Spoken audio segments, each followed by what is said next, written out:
The ocean's depths are an enigmatic, uncharted region. Few people dare to venture inside this atmosphere because of the pressure and darkness that surround it. What transpires, though, when a submarine is operated beyond its safe operational parameters? The results can be disastrous when a submarine hits its crush depth. Today, we examine what happens when a submarine hits its crush depth, how this can affect those on board and alter the path of their lives, as well as what occurred to the U.S. Navy submarine USS Thresher. Let's start now. In reality, there are two separate crushing depths. The difference between the depth a submarine actually collapses at and the depth at which engineers warn against diving. Although it was difficult to determine the greatest depth that World War II submarines could reach, they were assigned a rating. Some of them deviated significantly from their maximum safe crush depth and emerged possibly damaged, while others failed to surface at all. What takes place in crush depth? What occurs at the actual crush depth? Then, at the true crush depth, the inner hull fails first, followed by the fuel and air tanks. Exterior, non-watertight hulls of submarines are light and provide an efficient hydrodynamic form. The pressure difference between the interior and exterior of the vessel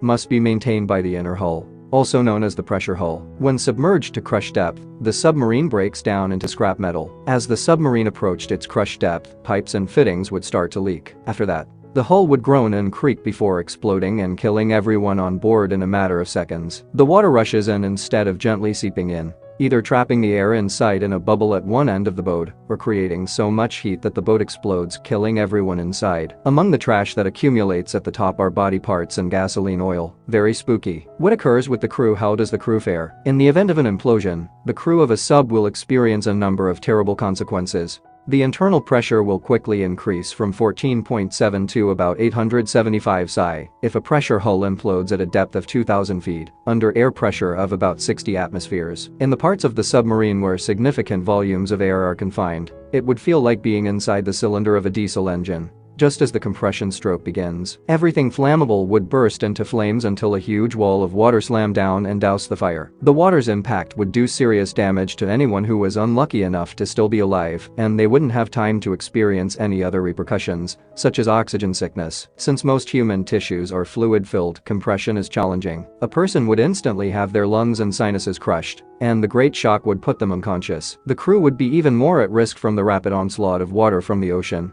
the bulkheads and decks of the ship, as well as the weight and speed of numerous parts of machinery and engines that would be hurled their way. To put it frankly, the crew would die several times in the space of a single instant. The USS Thresher's tale, the tale of a U.S. Navy submarine that submerged itself too far. The nuclear assault submarine Thresher sank in 8,400 feet of sea on April 10, 1963, at 9:18 a.m. while conducting deep dive tests southeast of Cape Cod, Massachusetts, killing all 129 men on board. The U.S. Navy submarine rescue ship Skylark's sonar operators detected a sound resembling air flowing into an air tank. 5 minutes prior to the implosion, Thresher radioed that it was experiencing minor issues. This was followed by a string of confused, illegible messages, and finally total silence.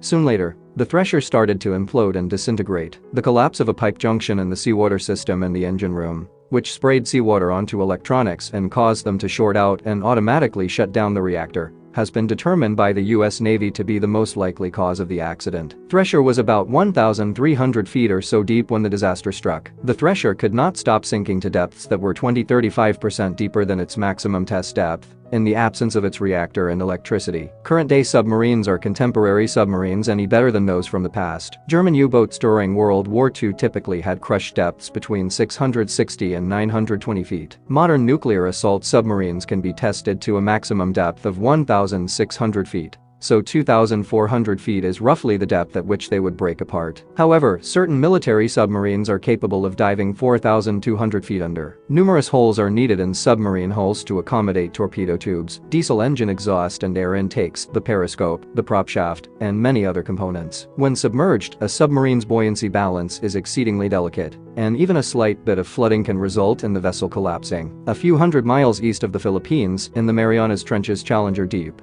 the Bathys Cape Trieste submerged to a depth of 35,813 feet. There, the ocean is 36,200 feet deep. A water pressure of more than 1,000 atmospheres is produced at this depth. The Trieste featured a 6.5-foot diameter steel hull that was 5 inches thick. Thank you for viewing. Give this video a thumbs up if you liked it, and subscribe to our channel to see more of our videos. This is Fleet Files saying goodbye until the next time. Until the next video, take care.